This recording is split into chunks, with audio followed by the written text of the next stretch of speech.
Hi everyone, this is a practice video for proofs using angle relationships, right?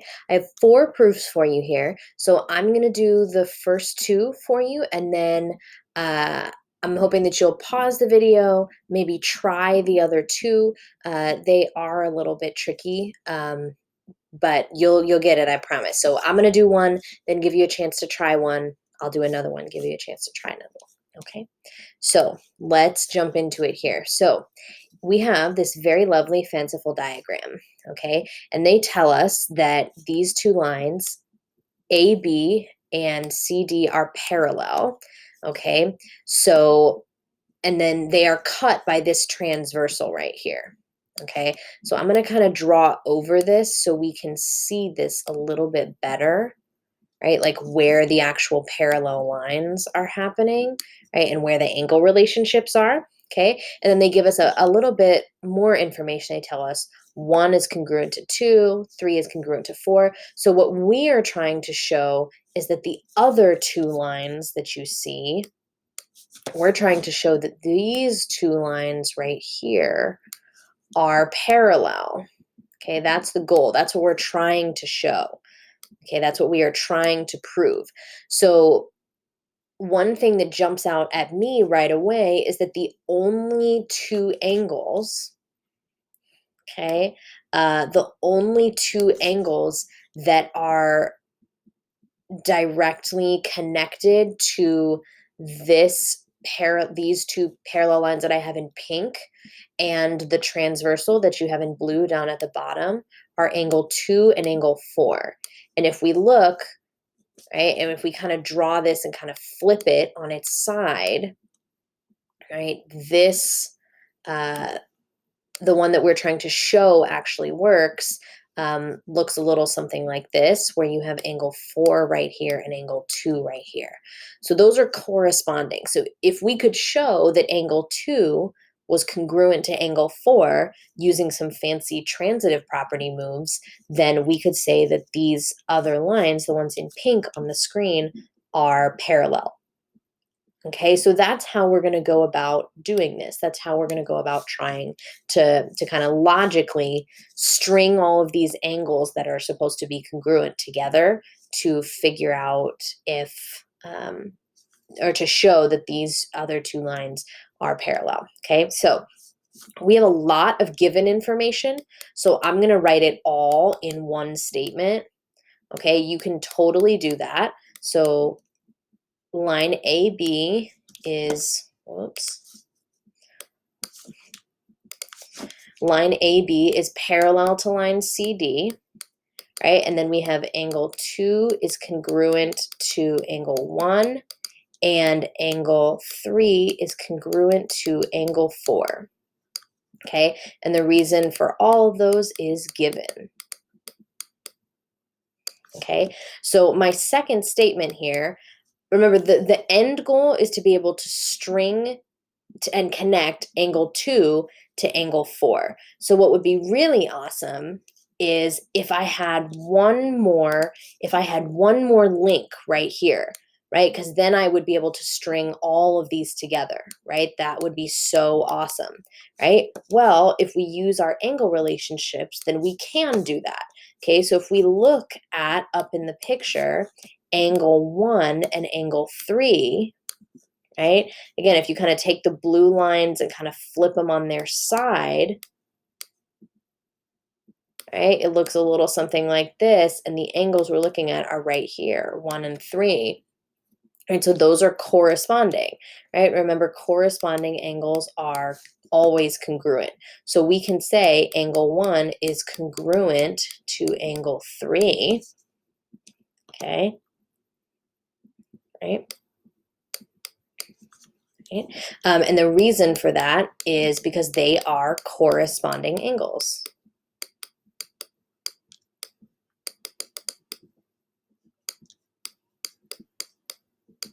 Okay, all right, so now we have our link in the middle, right, that I kind of wrote up here in green for you.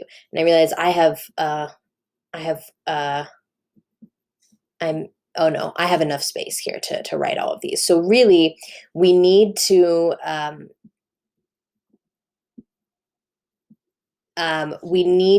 kind of connect these using the transitive property. So first, I need to connect angle 2 to angle 3, right? And then I can connect angle 2 to angle 4, because you can really only eliminate like one middleman at a time.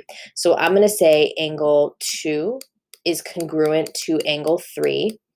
Okay, so I'm cutting out the angle 1, right? And I'm using the transitive property to do that. Cutting out my middleman.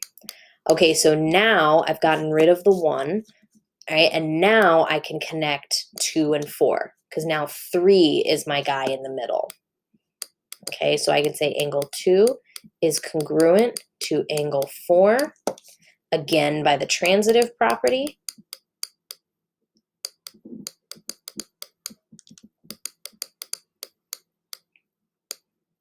Okay, so now my final statement has to match my proof statement up here. So I'm going to take that and copy it directly as it's written. Line BC is parallel to line DE. Okay, and then here, because we're going from the angle to like from the congruent to the line, you really should write here in statement 5, the reason that those lines are parallel is because corresponding angles are congruent. Okay, if you just write corresponding angles, I'll know what you mean. Okay. All right, so that is that whole proof, right? And I know it can be a little bit difficult when you see like a kind of scary looking diagram like this right at the start. But really what you're doing is you're just using some angle relationships, okay? So I want you to try this one on your own, but I'm going to give you a little bit of help, okay? We're trying to show that this line and this line, oh, terribly drawn by me. Let's try to draw that line a little bit straighter. Okay, we are trying to show that these two lines right here are parallel, right?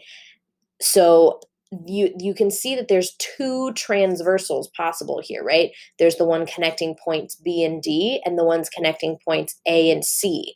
The one that's really going to help me is this one, right? Connecting A and C, because that's the line that's connected to all of my angles, right? Angle 1, angle 2, angle 3, and angle 4, okay? So give this one a try, see how you do, and then check back with me in just a moment to see if you got yours right. All right, folks, so check your proof against mine. Okay, so very similar to the last problem, right? We're trying to show that these lines are parallel. So what I need is a working angle relationship, right? And the only angles, right, the only angle relationship that is connected to both line AB and line CD are these two angles, angle 1 and angle 4. So wouldn't it be awesome to show that those are congruent, right? Because they are alternate interior angles. So if we can show that the angle relationship works, right, that the alternate interior angles are congruent, then that must mean that the lines are parallel. Remember I told you in the notes video that these angle relationships go both ways. You can start with the parallel lines and then use the angle relationships. But you can also go backwards and show that the angle relationships work to prove that you have parallel lines, okay? So just like the last one, we're trying to show this, the angle 1 is congruent to angle 4. And if you look just at the given statements, we almost have a full chain here. 1 is congruent to 2 and 3 is congruent to 4. So wouldn't it be awesome to have this missing link right here? 2 is congruent to 3, because then we could use our transitive property a couple of times to show that 1 is congruent to 4, okay? So that is my second statement here. right? So I started with everything that was given to me, and I know that 2 and 3 are congruent because they are vertical, right? And vertical angles are always congruent. So that gives me my missing link here, okay? So what I did then to get to step 3 is we combined this statement and this statement, right? And wrote those in a chain, right? 1 is congruent to 2, which is congruent to 3, right? Cut the 2 out, so we're left with 1 is congruent to 3, right? So now the 2 is out of the equation, right? But we still have this congruent sign here.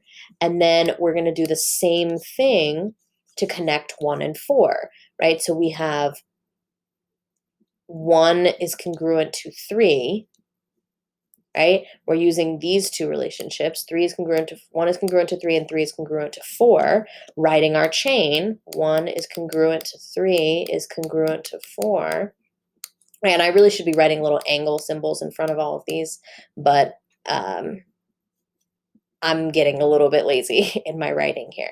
Okay, so I'm going to do the exact same thing, cut out the link in the middle, and I end up with just this guy on the outside, right? So I have this statement now that 1 is congruent to 4 using the transitive property, and that's what I wanted.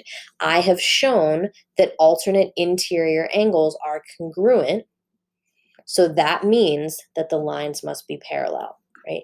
Because the alternate interior angles are congruent. All right, so we got 2 more proofs here. The next 2 are a little bit trickier. There's some more steps in these, but we're still just using these congruences, these chains. In one of them, I think we're going to have to write some equations, right, for angles that are supplementary. But it's a similar idea that we're trying to kind of follow this logical path. Okay, so give me a sec to clear my screen off, and then I'll see you in just a second for 2 more proofs. All right, y'all, so we've got 2 more proofs to do in this video. So I'm going to do this one, and then I'm going to give you a chance to try the last one here. All right, so this one is a little bit different because we're looking at and we're trying to show that things are supplementary. So we're still going to use a similar thought process, but we're going to end up using some different rules. So we won't use a whole lot of transitive property in this one because there won't be a lot of congruent chains, but we will use some of our like supplementary rules. Okay, so we have these 2 lines, the horizontal ones, A, B, and C, D, that are parallel. Okay, my end goal is to show a connection between angle 1 and angle 3, right? But I have this angle 2 right here that is going to help us make that connection, right? Because right now there's no angle relationship between 1 and 3, right? So that doesn't help me. So I'm going to have to use angle 2 and some angle relationships that deal with angle 2 to help me show that 1 and 3 are supplementary. Okay, so we're going to start always with exactly what is given to us. So we're just starting with these parallel lines. Okay, and I'm going to write given is my reason. Okay, and if I'm starting with parallel lines, usually my next step will be an angle relationship, right? So the only angle relationship that I can pick out here is the relationship between angle 1 and angle 2, right? And though they are corresponding angles, right? So I have angle 1 is congruent to angle 2, right? And the reason for that is because they are corresponding.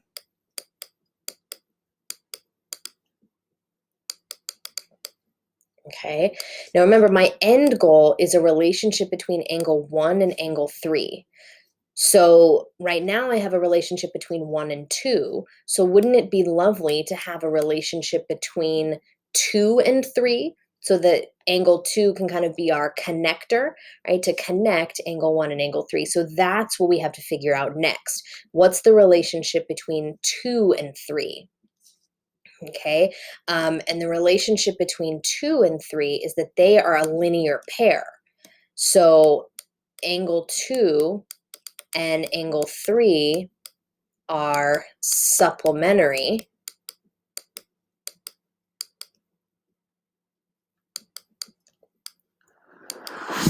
Whoops, oh, things are falling on my desk.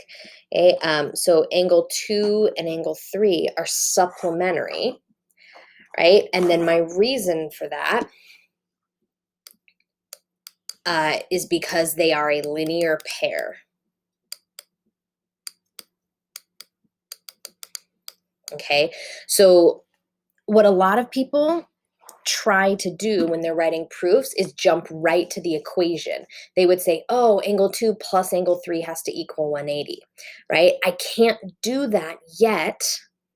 I can't do that yet because I have to first establish that 2 and 3 are supplementary. So I have to use the definition first to write the equation, okay? So now that I know that 2 and 3 are supplementary, I can write this equation. Angle 2 plus angle 3 equals 180, okay? Right? And my reason for that is the definition of supplementary, right? That's the definition I used to write this equation. They add up to 180 because they are supplementary. Okay, so definition of supplementary.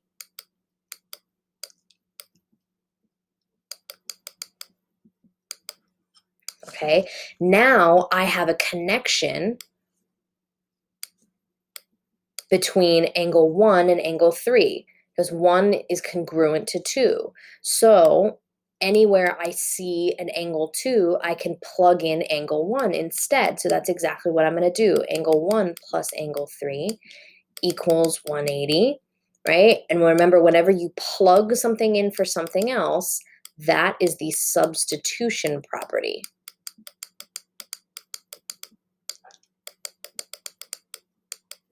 Okay, and now, right, now that I have this equation, angle 1 plus angle 3 equals 180, well, that must mean that the angles are supplementary. So angle 1 and angle 3 are supplementary.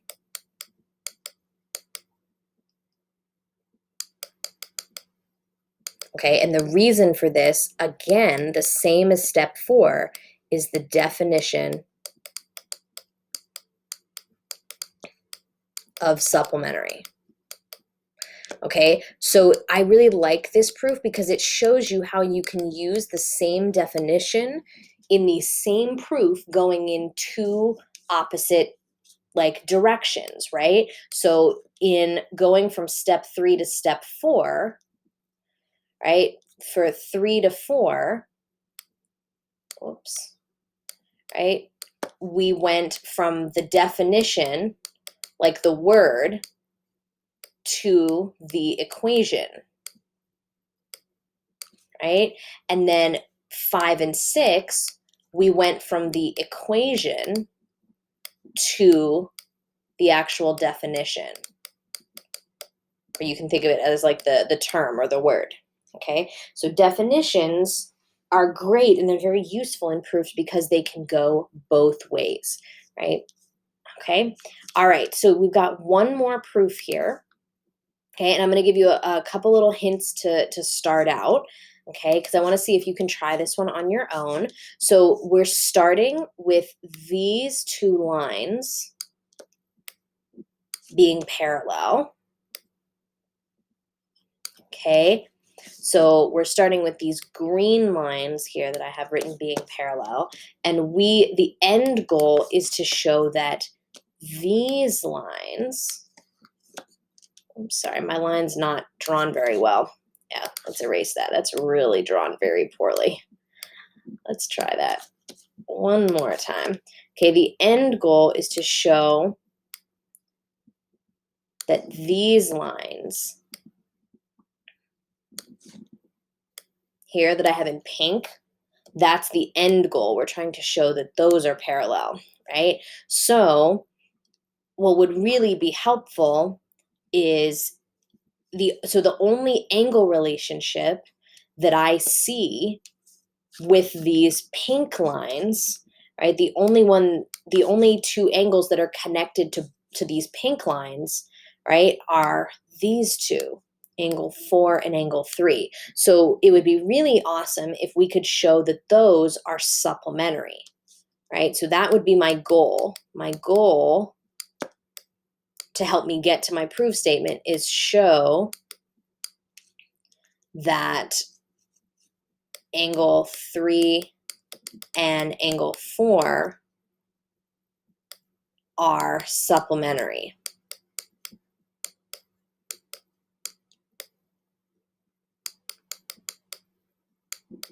Right? Because they would be same side interior angles, right? So that would be the goal, right? And you have this connection here, 2 is congruent to 3 to help you, right? And you also know that these green lines are parallel, right? So you have some angle relationships that already hold, right? Like 1 and 3 have to be congruent, right? And 2 and 4 have to be supplementary because of what they are, okay? So pause the video.